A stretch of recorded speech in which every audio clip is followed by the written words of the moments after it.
this is the perfect time to start some speculation. Why? Because there is nothing to do, because the meta and the popular specs and what works and what doesn't has already been discovered for a while now. Not much is going to be changing unless Blizzard puts their hands on it and forces changes. So we're going to start looking at the situation within tanks. As we approach 9.1, as we approach the first major patch of the expansion, the content patch of the expansion, we're going to get news about 9.1 in less than a couple of weeks in BlizzCon. So as we get close to the first batch of announcements, which will then, over time we'll get data mined and we will get more and more info about it. So as we get there, let's try to think about the current situation of all the specs in all the roles and see if we can pinpoint what's their problem, what should be fixed, or what should we hope that Blizzard acknowledges as a problem, as a solution maybe to their problems. So we're starting with tanks, since they are the fewest of all the roles, and also I think they are currently sitting in a more problematic issue than all the other roles. So as you know by now, tank is currently ruled by Vengeance Demon Hunter. Multiple videos have been made about this already. The gist of the whole idea is that Blizzard has developed a kiting system in Mythic Plus, a way where mobs are essentially hitting slightly a bit too hard, and it becomes simply better, simply more efficient for a tank to just go in, use short, efficient cooldowns to tank the first brunt of the damage from the pack, and then run away. This system is heavily favoring Demon Hunters. Some people thought, oh well, because they are mobile, because they can leap in and leap out, that's not even close to being the main part. Warriors can do that just as much, just as well. Brewmaster Monks can also pull that off quite nicely. The real issue when it comes to tanks is that Vengeance Demon Hunter is the one that has the shortest and more efficient cooldowns. They are all close to 1 minute cooldown between Fell Devastation, between Fiery Brand, Elysian Decree, so they can all use them on pull and then kite and then repeat. Other tanks do not have this luxury. Some of these tanks have more boomer cooldowns with a much longer time between their usages, like Protection Warrior. Similarly, Guardian Druid also has a very long cooldown outside of Barskin. And then you have something like Blood Death Knight, which does have the cooldown but has absolutely horrible mobility and requires too much ramp up in their resources to become, tanky when they approach a pool. So this has generated a massive disparity in Mythic Plus. As you see, when we start the overall Mythic Plus keys, it doesn't even look bad. In fact, it looks almost balanced. The total Mythic Plus representation of tanks, which by now it almost reaches 1 million logs, you can see it is quite okay. As I say, usually reaching 10% representation is always good, a sign that your spec at least works. But then when you go up to the 10 to 14 range, which is the big mud zone, the big slog you have to go through, you have to cut through before you start getting in the plus 15 range, and you can see we start losing a bit of percentages on the weaker tanks, and Vengeance Demon Hunter gains more. As soon as you start getting into 15, basically every tank loses some percentages in favor of Vengeance Demon Hunter. And then of course there is a plus 20, which is a little bit different because this is the extreme. Whatever spec was strongest gets pushed to the extreme in terms of representation. This isn't as, important to fix. It's going to be very difficult to go away from this system. When you look at the MDI level of performance, you will always go for the absolute best. It doesn't matter if it gives you 2% more performance than the second one. You're just going to pick the one that gives you the more effectiveness. The real problems are between, plus 10 all the way after plus 15. The other problem, the bigger problem, which wasn't expected to happen, was the tank in raid situation. Because maybe we do have something like Protection Paladin and Vengeance Demon Hunter better in Mythic Plus, and then you have Brewmaster Monk, Blood Death Knight, and Guardian Druid better in raids. In a weird way, in its unbalancedness, is still balanced, because at least you have 3 specs for raids and 2 specs for Mythic Plus, which are different, so you have at least variety of choices. The problem is that, if you remember, we have started tracking this weeks and weeks ago. In fact, over a month and a half ago, when Vengeance Demon Hunter was below Brewmaster by quite a bit. And then now, we have gotten to the point where Brewmaster is fallen to second place, and Vengeance is easily and clearly the first tank of raiding. So now you have the situation where Vengeance Demon Hunter is easily the best in Mythic Plus, and now it is also used the most in raids. Now, there are 2 reasons for this. The reason number 1 is, of course, Mythic Plus popularity. If you have so many Vengeance tanks in Mythic Plus, it is normal that they are going to spill over in raids. The reason number 2 is that Havoc Demon Hunter isn't doing too well. So when Havoc isn't doing too well, and it has been historically, since Legion, since its release, a very popular spec and a very powerful spec, the moment it doesn't work anymore in raids, many of these Havoc Demon Hunters are going to migrate to Vengeance to get an easy spot in raids. But if Vengeance is supposed to be bad, if Vengeance isn't that good in a raid situation, in a raid setting, why is it so high? Why is it so played? Maybe it is good. It is. The problem is, it isn't the reason why it's being played. Brewmaster and Vengeance are being played because if you look at all those classes, all those specs, they are the only two of the tanks which give you a debuff. One of those very annoying, mandatory things you have to put into your raid to finish up your composition, like stamina for a priest, like intellect for a mage, even hellstones and portals for a warlock. And Vengeance and Brewmaster are the monk and demon hunter you need for your debuffs, your chaos brand and your mystic touch. Blood DK doesn't have anything, Protection Paladin doesn't have anything, Guardian Druid does not have anything, and Protection Warrior has the same things that a Arms or Fury Warrior can give, so it can be replaced. Vengeance can be replaced by Havoc, but Havoc is doing much worse, and Brewmaster can be replaced by Windwalker or by Mistweaver, but Mistweaver is doing terribly, and Windwalker from the start of the expansion was very ignored. In raids, it wasn't considered very good, it wasn't performing very good either, and on top of that, it is a very niche spec. It is usually one of the least played specs, so even by the time people realized Windwalker was doing nice, Windwalker was a good melee DPS to bring in raids, it was too late. It wasn't popular enough to start a shift of tanks. Oh, we have a Windwalker now, we no longer need a Brewmaster, let's bring in Protection Paladins now. It was just too late. And also the fact that Brewmaster is just a nice raid tank, it's not weak. It's not getting its spot because you need a debuff. It's more so that when you're in doubt, when you don't know which to choose, when you really need to fill a slot, the specs which did not have a debuff, which did not bring anything, were left behind. So Vengeance found itself in a situation where they are the best in Mythic class, and partially because of the Chaos brand that they bring, thanks to Havoc being so weak, they also got themselves a nice and cozy spot for raid. And that was the situation we have right now. So looking in the future, looking at the next patch, what can we think, what can we say we want to see about these tanks? Starting from the Lost Child, Protection Warrior. Yeah, Protection Warrior was also a lost child at the start of BFA. It was rather ignored throughout BFA until Blizzard decided to put a couple of band-aids on Protection Warrior. These band-aids turned out to be much stronger than originally intended, and Protection Warrior became a monster, much to the hilarity and the memes of 90% of the names of the rerollers. It had something to do with Thunderclap. Protection Warrior essentially became a Thunderclap spamming machine, which allowed them lots of damage. Because of the generation of Rage and the spamming of Ignore Pain, it also allowed them very good defensiveness, very good survivability in Mythic Plus, and Protection Warrior as a result became very, very popular in Mythic Plus for at least a couple of seasons. All of that was stripped away, so Protection Warrior had to start from zero in Shadowlands. And this has improved very successful so far. They had a Exodia combo of talents which got jumbled around and now you can no longer use them. Lost very important essences and Azerite traits which have been lost. They have not been cooked into any passives or legendaries or anything. So now they have struggled to go back even at the hint of what they had before in BFA. So when you look at the problems of Protection Warrior, it doesn't look that bad because they do have the kit. You know, they do have the kiting potential for Mythic Plus, and they do have good physical damage resistances, as well as a null-purpose defense in Ignore Pain, which can be used effectively to stop magical damage as well. Their problem. Number one, unfortunately, much like I like to meme for Arms and Fury Warrior, Protection Warrior is also a spec that scales. So they will be, by default, weaker at the start of an expansion. There's nothing you can do about it. They do play much better and much more effectively with more haste, more so than other specs.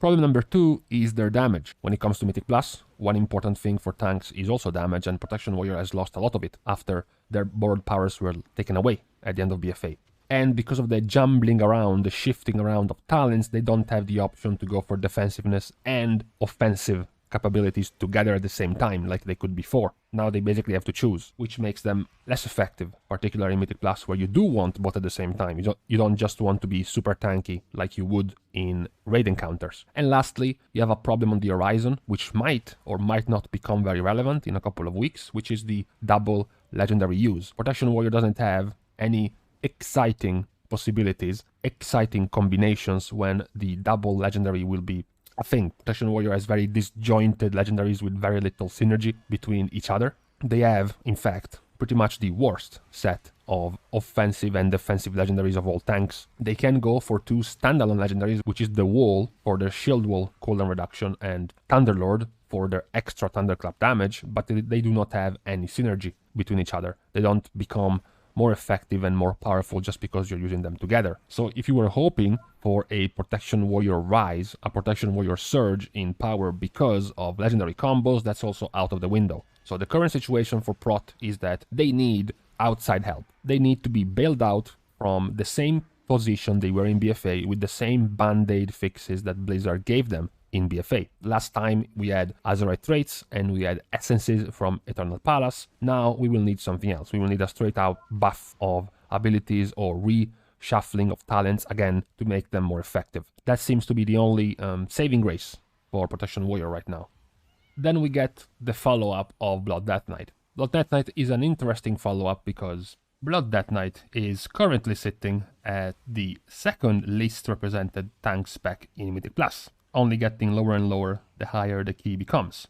In raids they are doing a little bit better. I do believe that in raids the only reason they are doing better is because they have been historically actually been the more popular tank spec since their creation together with Brewmaster Monk, so it's just more likely that more guilds are sticking with a Blood DK, which is why they have remained more popular in raids.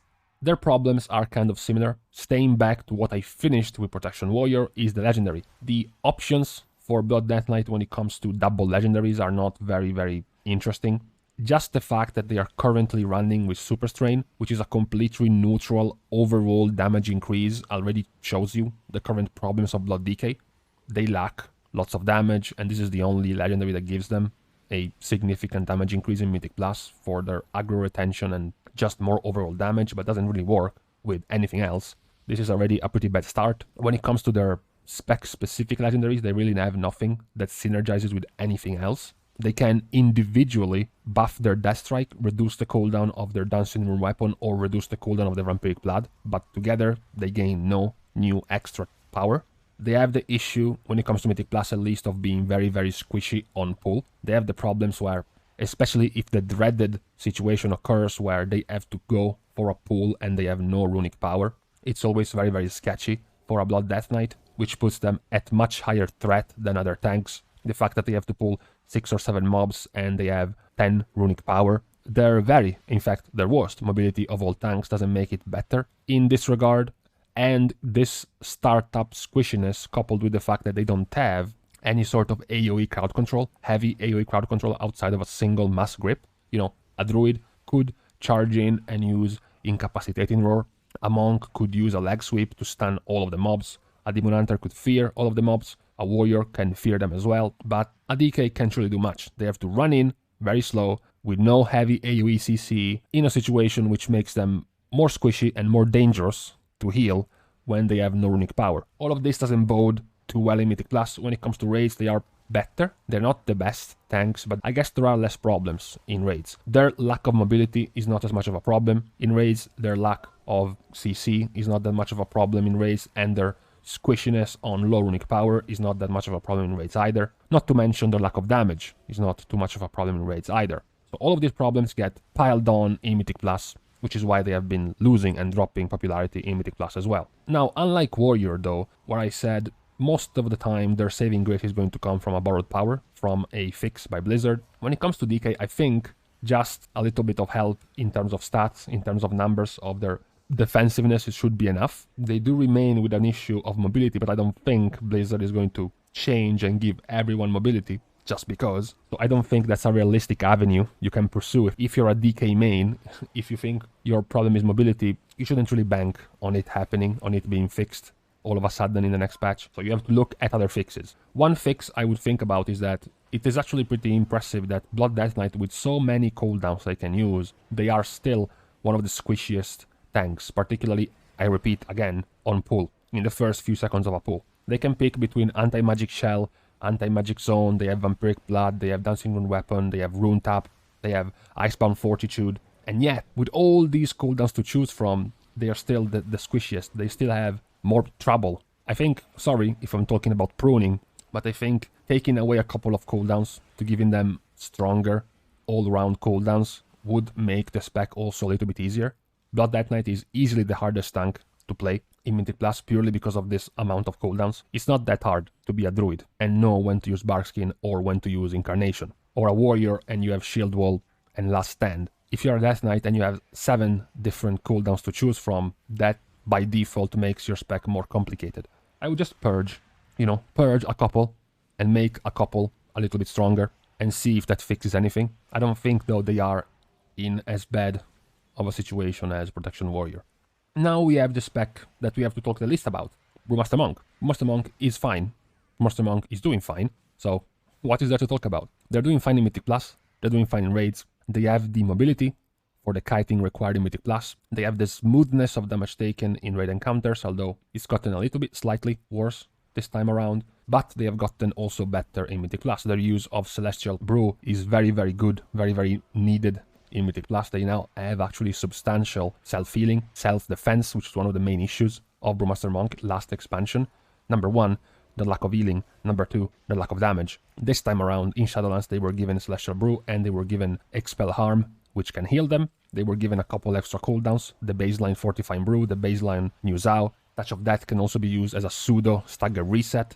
And their other problem was damage, which now they have gotten buffed multiple times, and now they do acceptable, respectable damage in Mythic Plus. When we look at the legendaries, they also have some pretty good damage options between the Storm Stout, Last Keg, and Charred Passions. When they will be able to use them together, they actually are going to get quite significant damage in Mythic Plus. They don't have much of any synergy when it comes to defensive legendaries because they don't need them. They're doing fine already when it comes to defensiveness. So yeah, there isn't really much to say. They have Mystic Touch, so they have the debuff for the raids, they have the mobility for the kiting in Mythic Plus, they have the damage now for Mythic Plus, so they remain also with quite a few options for the utility.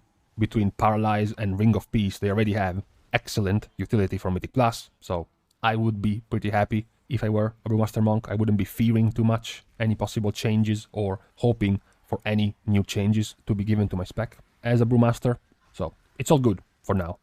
Now we have Guardian Druid. So Guardian Druid in Mythic Plus has gotten past Blood Decay and Protection Warrior for basically the entire expansion and has been fighting basically Brewmaster or Brewprot Paladin to be more popular. Losing, because Brewmaster and Paladin are still more popular, but is trying to get there. When it comes to raids, no dice. This is one of the times you're going to start feeling the problems of not having a raid debuff or a raid buff as a Druid, as well as the fact that even if you did have a buff or a debuff, Balanced Druid is flavor of the month, so they would probably have brought that buff or debuff, not you. Guardian Druid is sort of in the middle for most things. They can have damage, but not too much. They do have mobility, but not the best. They do have utility as well, but not the best. They can choose to be defensive, in fact, the most defensive of all tanks if they choose to, but it doesn't line up with what you want to do in Mythic Plus. Back to the kiting. Back to the short cooldowns. Druid with Incarnation, with Berserk or Incarnation doesn't really follow up this pattern.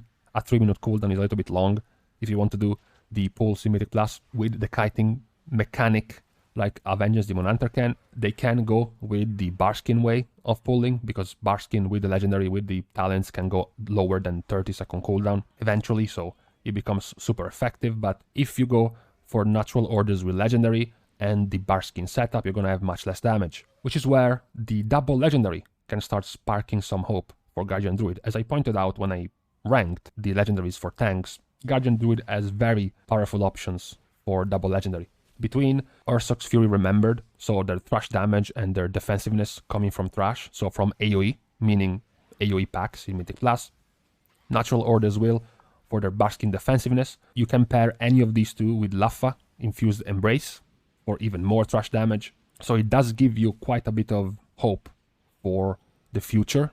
Your power, essentially, in combining legendaries. You are far, far ahead than specs like Blood Decay and specs like Protection Warrior when it comes to your power in your legendaries. Even than Brewmaster Monk. Your legendaries and your possibility of using 2 of them at the same time are a legitimate power. So if I were a Guardian Druid, which I am, most of the hope I would put in the next patch is that the next patch is the time you get to use 2 legendaries at the same time. That's my main hope, really. Honestly, the other hope would be to make Incarnation or Berserk a 2-minute cooldown and not a 3-minute cooldown. weaken it a little bit, you know, do what you have to do to balance it to make it 2 minutes, but 3 minutes in this kiting meta starts becoming a little bit of a problem to make it work. Lastly, of the normal specs, of the normal tank specs, you have Protection Paladin. Protection Paladin is actually, literally, factually, the most popular tank spec in Mythic Plus. Yes, of course, the higher you go in keys, the less popular it's going to become. By the time you go from all keys to plus 15, it's passed by over twice as much by Havoc Demon Hunter, and it has to start fighting with Brewmaster Monk to keep second place. And when it comes to raids, they go and fall in the same category of Blood Decays and Guardian Druids, meaning the guys that don't have a buff or a debuff. So they lose spots to Vengeance and Brewmaster. So the thing with Paladin is that they do have a lot of damage, just like Vengeance Demon Hunter. They also have, okay, I don't want to trigger the Prot Paladins, they have acceptable mobility when it comes to kiting. Drop down your Consecration, which is also a slow, and then you Divine Steed out. It's an acceptable way of kiting for what you want to do in Mythic Plus. Obviously, nowhere near the best, but it can get the job done.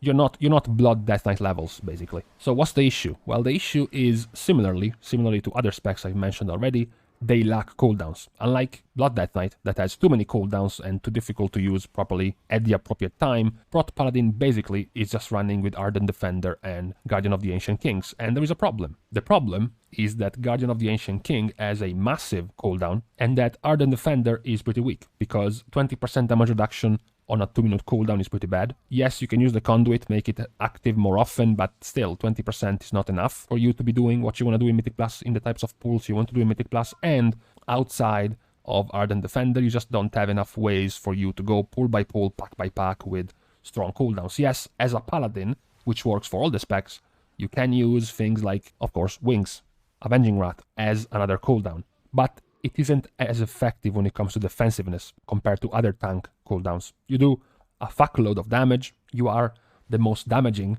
tank spec if you want to, with the talents and the legendary that you want, but you're going to be lacking in defensiveness, you're going to start looking like a paper tank, you're going to start imitating Blood Death Knight, your HP bar is going to spike up and down more than most other tanks. When it comes to raids, you can still be viable simply because you can choose to have things like Blessing of Spell Warding or Blessing of Protection, as well as your own Divine Shield, which can neutralize and cheese quite a few mechanics. As a Paladin, you can often go Kyrian as well, so you also have the Vial of Serenity to get rid of some nasty dots on you, debuffs on you. The main Mythic Plus issue, though, we have seen what it is already, week by week. We have gone week after week documenting the fact that Protection Paladin was losing popularity the higher the keys went, which means the higher the keys, the higher the damage. So the higher the damage taken becomes, the least amount of Paladins you start seeing. And Brewmaster and Guardian Druid start picking up over Paladin, which are the two most defensive tanks, at least when it comes to Mythic Plus, two heavy chunks of damage taken at the same time, pool after pool after pool. It's Brewmaster Monk and Guardian Druid. Of course, we're not counting Vengeance, it's on its own plane of existence right now. So again, the issue, similarly to Protection Warrior, is that they lack cooldowns. They need essentially something similar to Vengeance to be bailed out. I know, it sucks. They need something like a 1-minute cooldown, which can be used to proc your strongest cooldown without actually having to use it. Just like Vengeance Demon Hunter can use Demonic on their Fell Devastation to give them Metamorphosis. Paladins could have something like Seraphim baseline, and when they use Seraphim, they get a few seconds of Guardian of the Ancient Kings. Protection Warriors could do the same thing. When they use a 1-minute cooldown, whatever that is, they get, 6 seconds of Last Stand, or 6 seconds of Shield Wall, or whatever. It's the same cheat mechanic that Vengeance has, and they are pretty much the only tank out of all of the other tanks that have this option, this synergy. Use Fell Devastation to get into Metamorphosis. No other tank has anything like this, and I think this could help Paladin a lot. They do have good synergy when it comes to the legendaries, although, unfortunately, their synergy is, once again, for even more damage. Bulwark of Righteous Fury and Holy Avengers Engraved Sigil for even more damage. When it comes to synergy in defensiveness, there's not really anything that's going to bail them out. So that's currently the issue with Protection Paladin. If I were a Prot Paladin, I would be hoping for some defensive mechanic cheese, just like Vengeance Demon Hunter. Because I don't need more damage, I don't really need more utility, I don't really need any more new cooldowns, I just need them to be more effective. So we are closing the state of tanks with Demon Hunter, because of course we have talked about this the most, so there is the least amount of things that are new to talk about when it comes to Vengeance. They are now the more popular tank in Mythic Plus by a long shot. They are the more popular tank in Raids by a long shot. In Mythic Plus, it is because of the kiting meta and because their cooldowns line up perfectly to the pulls you want to do in Mythic Plus, and in Raids is because massive popularity in Mythic Plus is going to spill over in Raids because they have a debuff which you want to keep in Raids, and Havoc is shit. So when you don't have Havoc anymore, you want more Vengeance Demon Hunters. You already have them because they are playing Mythic Plus, and they are not even terrible as Raid tanks, so why not? The sad part when it comes to this specific spec is that their legendaries are also going to be looking very good, their combination. So if we're going to get a double legendary combination, they will be able to use what they are already using, which is Fiery Soul, for their Firebrand cooldown with Razalix Defilement, which is their legendary to reduce the cooldown of Elysian Decree. So remember, when I pointed out they have perfect cooldowns, very short, that they can use them most of the time. Now, with this double legendary combo, they are basically able to use Elysian Decree every single pull. They might even go for the meme, they might even go for the RNG and play with Darkler Boon, because it gives you a 20% chance to not put Fell Devastation on cooldown, which means you get to use Fell Devastation, turn into Metamorphosis thanks to Demonic, and thanks to this legendary, you will be able to use Fell Devastation again and turn into Metamorphosis again. So either way, they have some very powerful legendaries to keep their power up to date compared to their tanks, easily above Protection Warrior, above Blood Decay, above Brewmaster Monk. They are above Protection Paladin when it comes to defensiveness, but not when it comes to damage, and they are probably still behind Guardian Druid when it comes to their synergy in legendaries, but they are currently so much better than Guardian Druid that they're still gonna be fine. Easily the more threatening possible combo of legendaries when it comes to all tanks. That's why it's sad, because they are already in a situation to be very powerful, so we are giving the more powerful spec the more powerful combo of legendaries, which leads us to only one possible option. I've been talking about fixes and possible buffs and changes to all the other specs of tanks. When it comes to this spec, unfortunately, the only solution is a nerf. There is no other option. You know, if they scaled terribly, if their legendary combos were also very poor, and if Blizzard already vowed to remove kiting as a main strategy for Mythic Plus, then you could have said, well, Vengeance is bound to become weaker. There is no need for a nerf. We won't get kiting anymore, so they will be weaker. They won't get any powerful legendary combo, so they will become weaker, and they scale worse than most of the other tank specs, so they will also become weaker. Unfortunately, none of this is happening. They're not the best scaling tank spec. Something like a Protection Warrior and even a Guardian Druid can scale better, but they are certainly not the worst. And the legendaries are still very good, and the kiting is still very much popular. So the only possible solution is to take them down a notch a little bit, mostly in numbers. They already have the kit for Mythic Plus. They have the kiting meta kit, so they don't need to get some reworks or rebalancing in terms of talents and passives and whatnot. They just need their numbers to be a little bit lower, and that's basically all it is. So we can close now this recap of tanks. Most of the tanks, I think, will need a little bit of a buff in a few of their areas. Protection Warrior, Blood Decay, and Protection Paladin particularly. Brewmaster Monk is the chillest of the tanks. Guardian Druid to a degree as well. And the only tank which should get a little bit of a nerf is Vengeance Demon Hunter. So, let me guys know what you think about tanks. Try not to spurg out too much about Vengeance Demon Hunter. We know it's powerful, but come on. When's the last time Vengeance Demon Hunter has been super meta in Mythic Plus? Leave them at least a full tier of popularity before campaigning to get their kneecaps shot at and left in the dust. So, see you guys soon, probably tomorrow, where we will go over possibly healers, who knows. And in the meantime, I'm starting a support group for Protection Warriors.